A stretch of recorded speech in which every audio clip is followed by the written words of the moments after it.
Hi, Ayanna here. Remember, I am done apologizing. We'll talk more about it in a moment.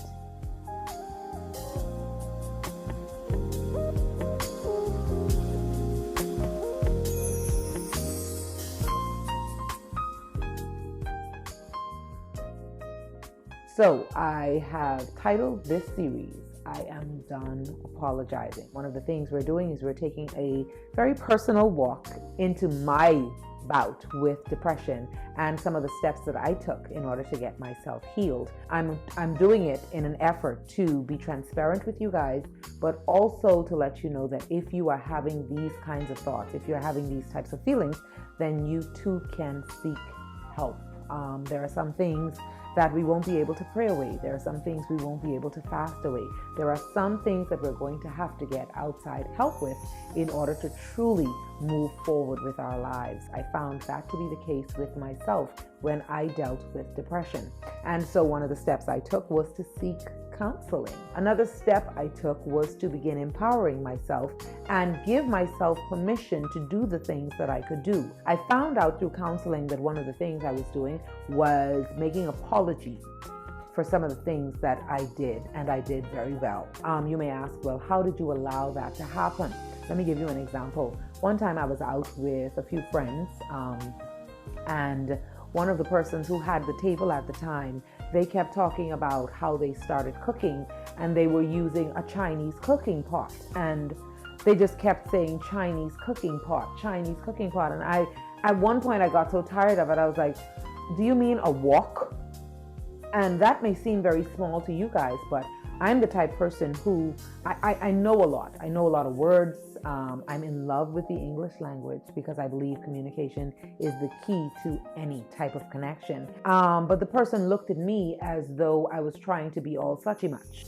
They looked at me as though I was trying to say I was being better than them in some way. And I honestly was just trying to share the information that I knew. I didn't react very well to that. I didn't start shouting or get angry.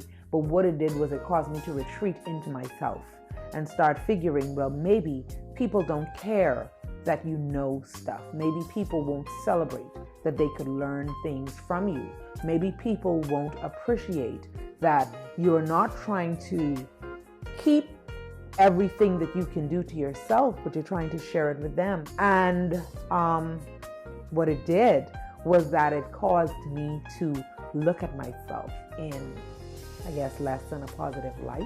And so I started to downplay what it was I could do. I started to sort of leave myself out of the equation so that other persons, you have to excuse me if I get emotional, but I started to leave myself out of the equation so that persons around me could be comfortable. One of the things I became very good at doing, like I said in the last chat, was deflecting. I learned immediately to make it all about the other person. And so I didn't tell people that I could sing very well. If you told me I could sing, then what I would do is say, oh, did you hear about that girl down the road? She is amazing. I took the attention away from myself. If someone said that I was very smart, then I started to talk about other persons, other colleagues who I could talk about, who I could share about, that took any kind of attention off of myself. And pretty soon I realized I was living with an apology. I was apologizing for what it was I could do very well. And it didn't serve me, because what it did was it caused me to spiral downward. It caused me to think very low of myself. It caused me to have very low self-esteem. It didn't have the reaction that I thought it would, because people's perception of me began to change.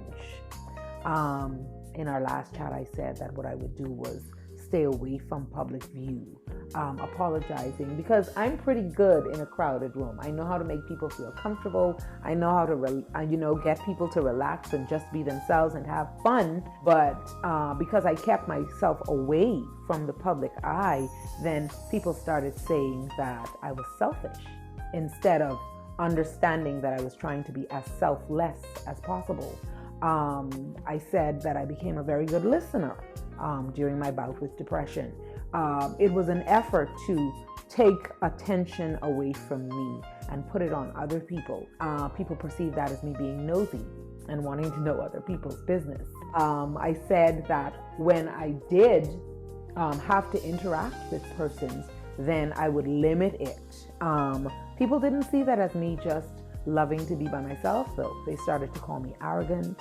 They started to say that I thought I was better than people. And so all of that compounded and all of that pressed down on me. And I had to come to a place where I stopped asking permission to be great. I had to stop asking permission to be friendly. I had to stop asking permission to be outgoing. I had to stop seeking people's approval of what I did, because the more I did that, then the worse my depression became. And I could not get healed until I started to look at myself and say, you know what, Ayanna? It's okay to be a smart person. It's okay to run your own business successfully. It's okay to be able to sing and to be able to worship. It's okay that people come to you and say, look, the moment you open your mouth, my life changed. It's all right to say thank you when somebody says that you do something very well. I realized through counseling and through trying to just heal myself that people are funny in a kind of way. When I say that, what do I mean? I mean that they will celebrate one thing about you, but they're going to feel some type of way about celebrating two things about you. Like, you could be a good cook. You can't be a good cook and a good singer. Okay, we'll give you that you're a good cook. We'll give you that you're a good singer, but you can't be a good painter too. I remember one time I was watching a commercial and I saw it happen. Like, the crowd was all cheering, clap, clap, clap. This guy is very good. And as they started to list his accolades, the applause just dwindled and dwindled. And then people started rolling their eyes and their body language just became so negative. And I realized that's what happens to us in our own life. Because we fear that people are going to get tired of us being great, of us doing things well. We don't celebrate ourselves. In an effort to pull down or to push down the applause around us, we start to focus on maybe the things that we don't do very well, just to show people, well, okay, you know, I can relate to shortcomings. I can relate to just some bad things happening. I'm not saying that I am perfect, because I'm not. But what I've done in my healing process is learn to celebrate myself. I've learned to say, you know what? It's okay to be a good worshiper. It's okay that people think you have a great voice.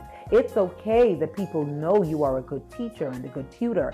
It's all right that people know that you are smart and you know stuff that nobody else wants to know. It's all right that you've read the dictionary.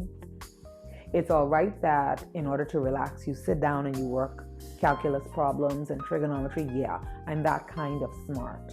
And so I don't hide that anymore.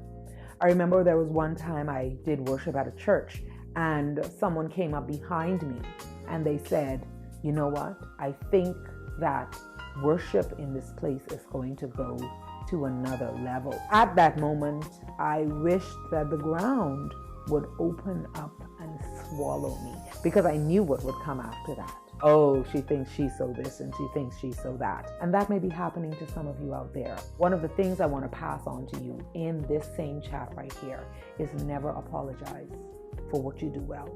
Never seek excuse for what it is that you can do that may be better than the neighbor behind you. I find that hiding your own greatness causes people to be kind of skittish around you.